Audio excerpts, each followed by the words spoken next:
Do you love to cook but hate doing dishes? Same. That's why I've created these easy one-pot vegan meals to make supper simple. When I say one pot, I mean pot or pan. These are recipes that require minimal cleanup. Each one comes together in one cooking vessel. The first recipe is Instant Pot split pea soup. You just need some simple ingredients to make it. Right in your Instant Pot, sauté onion and garlic with a little bit of salt until the onion starts to turn golden on the edges. Then add vegetable broth, split peas, salt and spices, and stir those all together really well. Add cabbage, potatoes, and carrots to the pan, but don't stir them in. Just cover your pot and set it to sealing and cook at pressure. When the time is up, release the pressure and finish it with a little bit of lemon juice to brighten the flavor. Now you're ready to serve, topped with cashew cream and a little sprinkle of crushed red pepper. Our next recipe is dairy-free mac and cheese made with homemade oat milk and plenty of broccoli. So boil your macaroni, and just 2 minutes before the macaroni is ready, add your broccoli to the pot and it'll cook perfectly.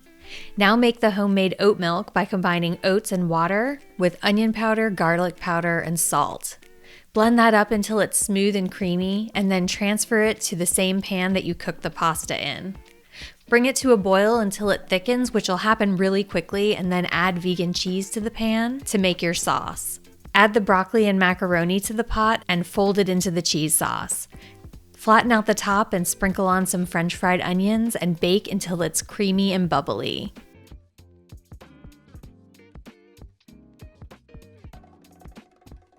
Let's keep the one-pot pasta train going with a creamy vegan pasta bake packed with spinach and vegan chicken. First, put your spinach in the colander and boil your pasta. When you drain the pasta, you're going to pour it over the spinach, and that's going to cook it. In the same pot, sauté onion and garlic in a little bit of oil until the onion starts to turn golden. Then add chickpea flour and stir that together really well until it starts to smell toasty. Add unsweetened non-dairy milk and fresh basil to the pan and stir those in. Bring it to a boil, and when the sauce thickens, remove the pan from the heat. Stir in vegan mozzarella to make a creamy sauce, then add your vegan chicken and the spinach and pasta from the colander. Fold those together just like you did with the mac and cheese, then flatten out the top and bake until it's bubbly.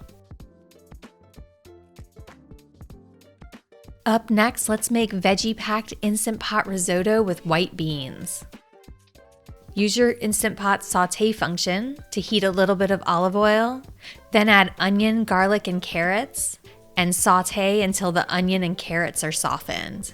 Hit the cancel button and then add your arborio rice to the pan. Stir in some vegetable broth, peas and corn, a can of white beans drained, and some herbs.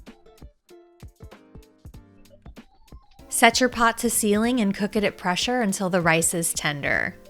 After it's done cooking, you'll use the ambient heat from the rice to cook your greens.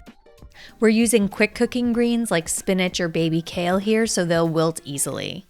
Once those greens are wilted in, you are ready to serve. I like to sprinkle this with some vegan Parmesan and stir that in to make it extra creamy, but this is totally optional. You do you. Now let's make smoky black bean taquitos. You can make these in the oven or in the air fryer. Either way, you make the filling by combining black beans with chilies and adobo sauce, a little bit of olive oil, cilantro, and garlic powder in your food processor. Process until you have a nice creamy mixture. Spread it onto the center of a small tortilla and roll it up. Arrange them in your air fryer basket or on a baking sheet and cook until the taquitos are golden brown on top. You can serve this with salsa, but I especially love it with creamy guacamole as a topping. I hope that this video answered all of your questions about how to make these easy vegan one-pot meals. If you have any questions I didn't address, feel free to drop a comment. I'm always happy to help. And don't forget to rate and subscribe.